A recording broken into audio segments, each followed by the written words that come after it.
Hello guys, welcome. Collective reading tayo ngayon. So tingnan natin kung ano yung current energy ng person mo. Be open-minded po, hindi po halos lahat makaresonate, kaya piliin nyo na lamang. And thank you nga po pala sa mga nag-subscribe, lalo na sa mga bumabalik. Marami pong salamat. Give me the message for collective. Ano yung mensahe? Ano yung energy ng person mo? Give me the message for collective. Ano yung energy ng person mo?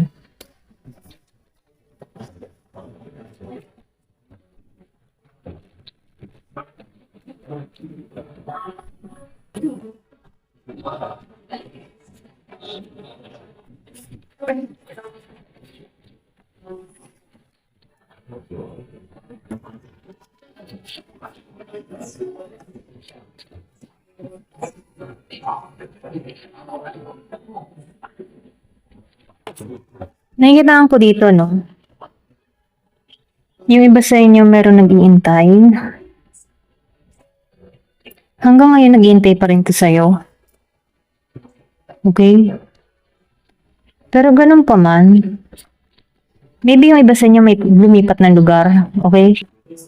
Or pwede rin hindi na nito alam kung saan katutunguhan, ano? Ito lang yung nakikita ko. Kumbaga itong tao ito ay may pagkalito na nangyayari. Gusto ng tao nito ng bagong simula sa'yo. Gusto nito na hindi matapos yung ugnayan sa'yo. Okay? Gusto nito na magbukas muli yung puso mo sa tao na to. Kaya lang, yung iba sa inyo, binalak mo to, or pwede ring sabihin na wala na kayong contact nito, okay? So, nakikitaan ko dito, maybe yung iba sa inyo lumipat ng lugar. Kahit ang tao nito, no, hindi alam kung saan ka pupuntahan, tutunguhan, okay? So, itong tao nito, nakakaramdam to ngayon ng pag-iisip, pagkalito. Nakikitaan ko dito, madalas hindi to makatulog. Feeling nito, nahihirapan siya sa sitwasyon na no. Kumbaga, hinihila pa rin to sa'yo, okay? Alam mo yung tipo na umalis ka dito, pero iniintay ka pa rin ito, okay? Or pwede rin inalisan mo to. Kasi ikaw dito, wala ka ng panahon. Nagbago yung nararamdaman mo sa tao mo. Kumbaga, maybe ikaw, yung ba tipo na hindi mo na siya kinikare? Kumbaga, nakikitaan ko dito na bahala na siya. Ganon, ano? Ganon yung energy mo sa tao mo. Wala ka ng puwang, wala ka ng... Alam mo ba, yung tipo na wala ka ng space, wala ng space sa puso mo tong tao mo. Sinaid na niya eh. Ganon. So ngayon, ikaw, wala ka nang maibibigay dito kasi naibigay mo na before. So ngayon ikaw, mas nakatuon ka ngayon sa ibang direksyon, okay? Merong year of the dog akong nakikita. Pero ito tao mo, no? Alam mo yung tipo na hindi pa rin to, yung bang tipo na hindi malinaw sa kanya ang lahat na nangyari. Kung bakit nagkagulo, okay? Kumbaga hindi pa rin ito tanggap na may iba ka ng direksyon na tinatahak dito. Yung iba sa inyo, may paglago na nangyayari. Meron ka ng binubuong pangarap sa sarili mo. Meron ka ng binubuo na paglago sa sarili mo. Maraming nagkakaroon ng interest sa'yo, okay? Pwedeng ganun kanya tingnan, ano? Maraming pumupukaw ng attention sa'yo. Marami ka ng pinagkakaabalahan, marami nagkaka-interest, okay? Kumbaga, nakikitaan ka ng tao nito na sobra ka ng busy, hindi mo na siya bibigyan ng panahon at oras, kasi marami ka ng pinagtutuunan na oras. Okay? Parang tipo na nakatuon ka sa iba, okay? Doon mo binubuhos yung oras mo, ayaw mong sayangin yung oras mo dito sa tao mo. Ganon. Ganon yung energy mo. Kasi itong tao mo, nasayang niya eh. Sinayang ka niya. Sinayang ka niya, kaya nag-iisip to. Hindi niya alam kung paano mag-uumpisa muli sa'yo. Ayan. Kasi dito, sa Queen of Cups and Queen of Swords, suko ka na sa kanya. Surrender ka na sa kanya. Wala ka ng lakas para harapin siya. Ganun lang yung energy mo, no? Kasi dito, mas pinagtutuunan mo yung lawak ng kaisipan mo eh. Yung intuition mo, sinusunod mo na dito. Nagiging ka ng matalino sa pagpapasya. Ayaw mo nang mangyari yung mga nangyari sa nakaraan. Kumbaga, bangungot yun para sa'yo. Ngayong nabubuo mo na muli yung sarili mo, at meron yung iba naman sa'yo, meron nagkaka-interest, o merong nanliligaw muli sa'yo, or meron ka ng, kung ikaw may lalaki, meron ka ng napagtutuunan ng iba na pansin, ano? Meron kang interest na ibang tao, pumupukaw ka na ng ibang attention sa iba, ganyan. So, itong tao mo, nag-iisip siya ng malalim dito. Ano ang dapat kong gawin? Dito ba? O dun ba? Saan ko siya hahanapin? This way? That way? Okay? Ganun ano? Gusto nito ng paglago. Gusto nito maging balanse ang lahat. Gusto nito na makamit ka muli dito. Pero inalisan mo na dito sa Ten of Swords eh. Pagod na ako. Ayoko na maghintay. Ganun ang energy mo. Okay? Ayan. So ngayon, meron ka ng tinatahak dito na ibang landas. Maraming oportunidad na nagbubukasan sa'yo dito. Kasi naisip mo na dito na ito na yung time para baguhin ang sarili ko. Ito na yung time para sumubok ako ng muli. Ito na yung time para buksan ko muli yung puso ko. Kasi meron dito nagkaka-interest sa'yo. Okay? Ganun yung energy mo, no? Gusto mo ng bago. Ayoko na dito. Okay? Magano, hinihiling mo dito sa Three of Wands. Naghihintay ka ng tamang tao sa'yo. Okay? Iniintay mo yung yung ibibigay or pagkakalob sa'yo dito. Hinihiling mo to, minamanifest mo to. Humihiling ka dito na magkaroon ka ng tamang tao sa'yo. Okay? Pero ganun pa man yung pag-iintay mo dito, meron ditong unexpected akong nakikita. Okay? Meron ditong biglaan para sa iba, no? May kakatok sa puso mo. Meron akong nakikita dito na Gemini, Aquarius, and Libra. Scorpio, Cancer, and Pisces. Taurus. Aries, Leo, Sagittarius. Aquarius, and Libra. Ito lang nakikita ko, no? Gemini. Okay, halos lahat nandito na. So, ngayon, andun pa rin yung energy mo. Okay? Gusto mo muna yung sarili mo ang mabuo. Or binubuo mo na. Binubuo mo na to. Nasa healing ka na. Okay? Yung iba naman sa inyo, meron ka ditong tao na na-stress, nadidepress. Daming problema. Kumbaga naglagas na sa kanya lahat. Hindi niya na alam kung paano magsimula muli dito. Okay? Yung nakikita ko, meron ka ditong tao na nawawalan ng pag-asa. Sisi dito, no? Nagsisisi. Pero ganun pa man, binibigyan pa rin to ng kaisipan dito, no? Itong tao mo. Parang sinasabi dito, hindi pa huli ang lahat para sa'yo. Nandiyan pa yung susi, tumalikod ka. Maybe yung iba sa inyo, hinahanap mo pa rin yung tao mo, no? Hiniintay mo lang dito yung tao mo na magbago. Yung iba sa inyo, no? Kasi nakikita ko dito yung susi. Ikaw yung regalo dito. Ikaw yung abundance ng tao nito.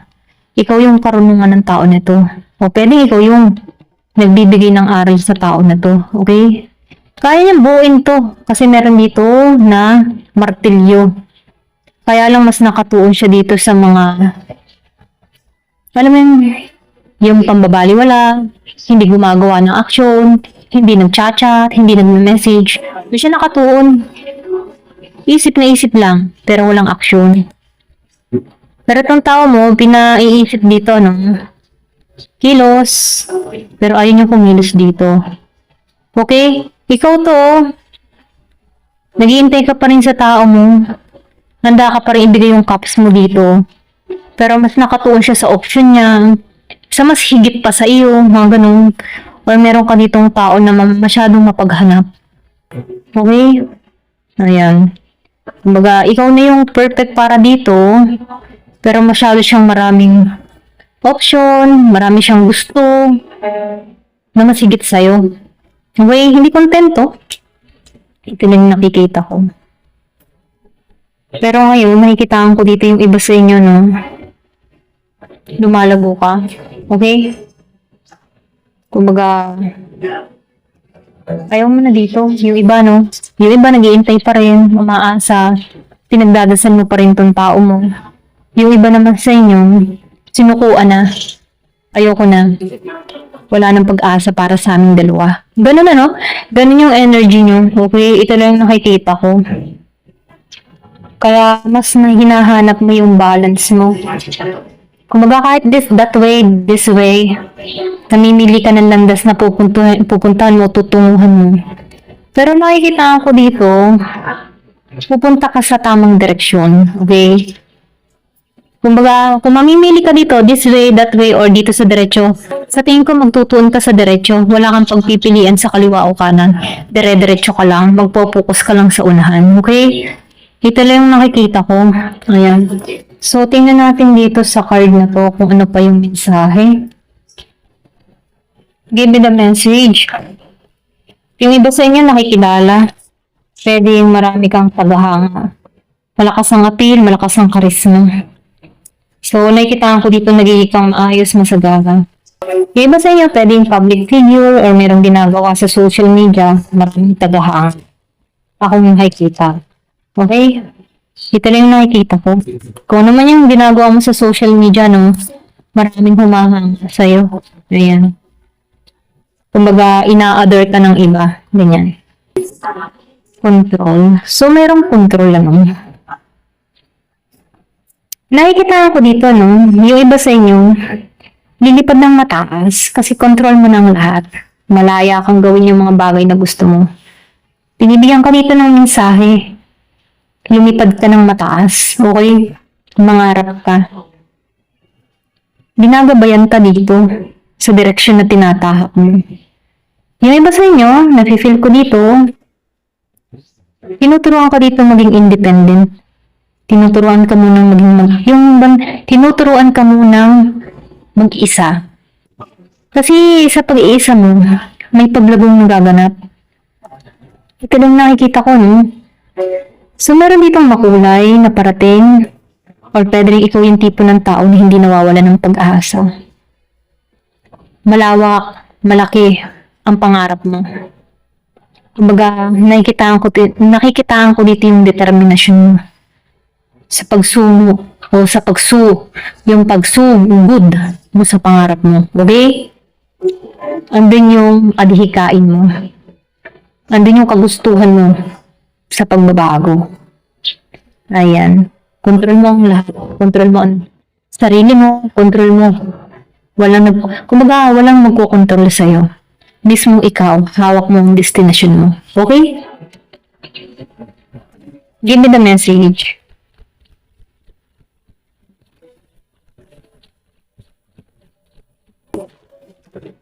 Progress. Diba? Sabi ko kanina, tinuturuan ka dito mag-isa para lumago ka mag-isa. Okay? Tinuturuan ka dito itama mo or tinuturuan ka dito magkaroon ng transformation sa sarili mo. Kasi nakikitaan ko dito, bagong simula para sa'yo. Kumbaga, nakikitaan ko dito na patuloy ang buhay. May paglagong magaganap sa'yo. Kumbaga, nakikitaan ko dito, may mga nanlagas man sa'yo na tulad ng daon, ano? Parang nanlagas. Pero unti-unti kang bumabangon. Kumbaga, naglagas man yung dahon sa taglagas, ano? Ngunit may tagsibol. Para kang tagsibol. Bubunga, aani, okay? At mamumukadkad. Kumbaga, ganun yung energy mo, no? Transformation, paglago. Ayan, ito na yung nakikita ko sa'yo. So, nakikita ko dito yung pag-iingat sa'yo. Ginagabayan ka dito sa landas na tinatahak mo. Ito na yung nakikita ko.